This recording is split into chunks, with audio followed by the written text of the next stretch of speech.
এমন কিছু বিষয় রয়েছে যে বিষয়গুলো যদি আপনার সাথে ঘটে তাহলে জানবেন যে আল্লাহ সুবহানাহু ওয়া তাআলা আপনার প্রতি সন্তুষ্ট থাকার সম্ভাবনা অনেক বেশি। আলহামদুলিল্লাহ কোন। তাহলে আল্লাহর সন্তুষ্টি অর্জন করতে হলে আল্লাহর বিধিবিধান মানতে হবে তো, নাকি? না হলে কি মানে সন্তুষ্টি অর্জন করা যাবে? যাবে না। দেখেন আল্লাহ তাআলা সূরা কাহাফের 103 এবং 4 নম্বর আয়াতে কি বলছেন, তারপরে স্টেপ বাই স্টেপ আমরা জানবো আল্লাহ তাআলা আপনার উপরে সন্তুষ্ট আছেন নাকি অসন্তুষ্ট। কোরআনুল কারীম কি বলে এরপরে নিজের সাথে মিলিয়ে নেবেন আপনি কোন ক্যাটাগরিতে পড়ছেন। আল্লাহ তাআলা প্রথমে কি বলছেন, সূরা কাহাফ আয়াত নাম্বার 103 এবং 4 আল্লাহ তাআলা বলছেন,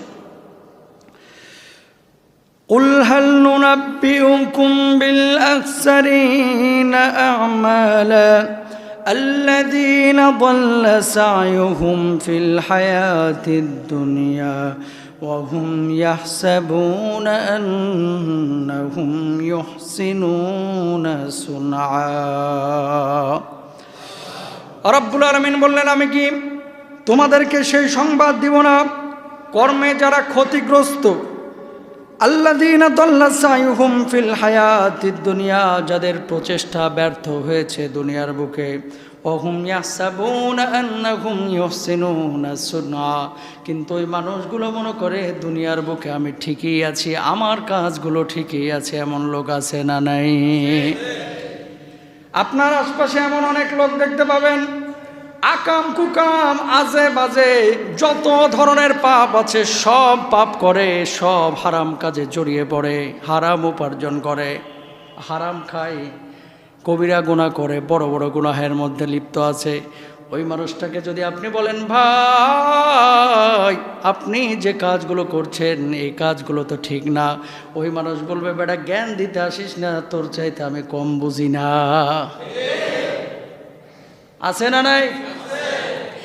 এই জন্য আল্লাহ রাব্বুল আলামিন বললেন, দুনিয়ার এমন কিছু মানুষ আছে আসলে এরা ক্ষতিগ্রস্ত কিন্তু নিজের কাজটাকে ঠিক মনে করে।